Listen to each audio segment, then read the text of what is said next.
অনেকে আমরা তুলনা করি নিজের স্ত্রীকে আরেক নারীর সাথে, নিজের সন্তানকে আরেক সন্তানের সাথে, নিজের ভাইকে আরেক মানুষের সাথে করে তাকে ছোট করি। অনেকে দেখবেন ছেলে মেয়ে একটু ভালো পড়াশোনা করে নাই, বলে যে কি করলি তুই, ওই দেখ পাশের বাড়ির ওই ছেলে A+ পাইছে, যা তার পা ধোয়া পানি খা।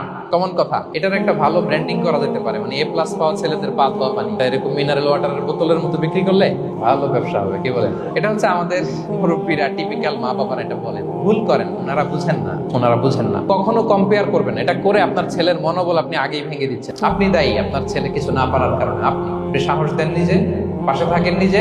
A+ যারা পাইছে পা ধোয়া পানি খেতে বলছেন যে ওকে, ওই ছেলেকে আল্লাহ A+ পাওয়ার জন্য বানাইছে, আল্লাহ ওকে ওই মেধা দিচ্ছে, কিন্তু আপনার ছেলেরা আবার আল্লাহ তাআলা অন্যদিকে মেধা বাড়াই দিচ্ছে।